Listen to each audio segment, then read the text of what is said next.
Dick Cheney, the foreign policy genius who could see invisible WMD and figured out that Iraq would give them away to its best friend al-Qaeda, has new and equally blazing pearls of wisdom about today's redeployment of U.S. troops from patrolling Iraqi streets to providing backup on request.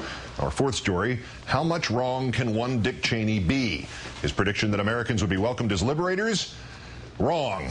We got our parades and flowers today because we left. Yesterday, after General Ray Odierno discussed a recent increase in violence, Cheney got the chance to be right for once. Here is the question he got, and listen for the part about the violence following Obama's withdrawal order. Last night we heard from General Odierno, and he reports that May had the lowest level of civilian casualties since the war in Iraq began, but there has been a big uptick in the last few weeks since the Obama administration ordered a withdrawal from Iraq. Are we getting out too soon is the question I have for you, sir. Wrong. The Bush administration ordered the withdrawal. Today's pullback, departure in 2011. Last year they ordered it. Mr. Cheney allowed that wrong to stand, and instead, with that unique gift for spotting intel others miss, he saw in Odierno's words grave threats ahead. What he says concerns me. It would look like, one might speculate, that the insurgents are waiting, and as soon as they get an opportunity, they'll begin to launch more attacks. I hope that's not the case. I hope certainly that the Iraqis can deal with it. At some point, they've got to stand on their own, but I would not want to see us waste all the tremendous sacrifice that's gotten us to this point. Wrong squared. For one thing, sir, you wasted the tremendous sacrifice by making it, by sending hundreds of thousands of troops into harm's way, 4,300 of them never to return, to protect us from WMD, about which you were wrong, to keep them from Iraq's terrorist allies, about whom you were wrong. And as for your fear, quote, that insurgents are waiting and as soon as they get an opportunity, they'll begin to launch more attacks. Did you even hear the question? She specifically said that Odierno reported attacks had already been launched. Insurgents are not waiting for U.S. troops to leave, as Odierno said, and as Mr. Cheney would know if he watched TV, let alone heard the people talking to him. In recent weeks, that uptick of violence has killed hundreds, even with U.S. troops there.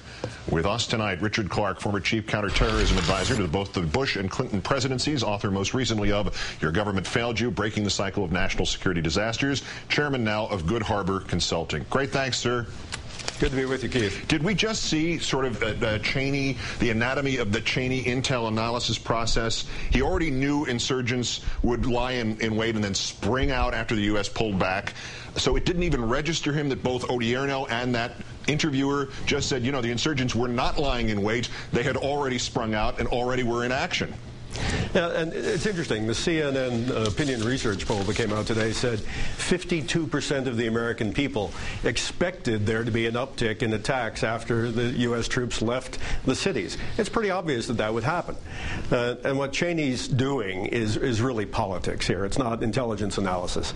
It's the same thing he did on the torture issue.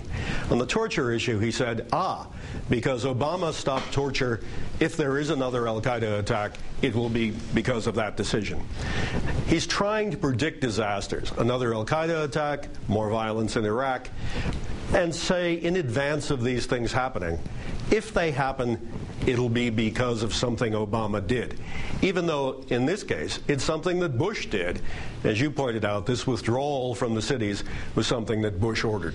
And even in this case, isn't he actually predicting the past? Because this uptick in violence occurred before the troops were pulled out, not by Obama's orders, but by Bush's agreement. Absolutely. And look, there may be more violence in the next few weeks. There may be a further uptick. That's not the issue. The issue is, what good does it do to keep American troops in the cities?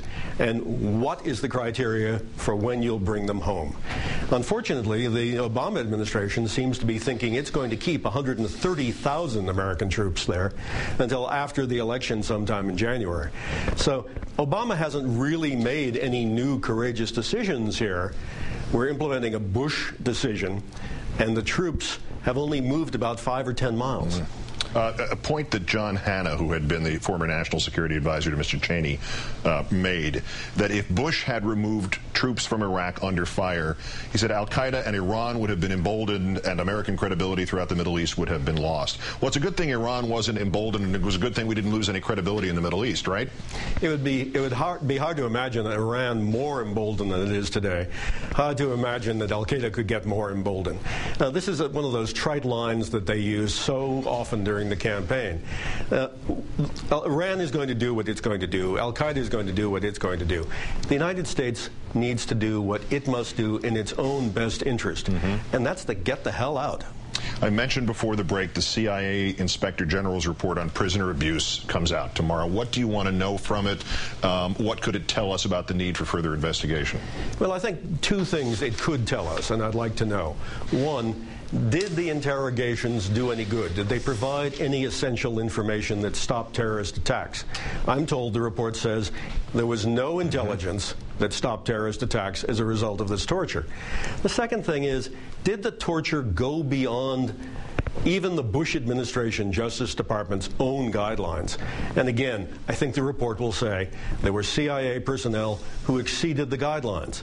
And therefore, I think the question's obvious. When are we going to have an investigation? Richard Clarke, the former counterterrorism chief, the National Security Council, author of Your Government Failed You, which is now out in paperback. Richard Clarke, as always, great thanks for your time. Thank you, Keith.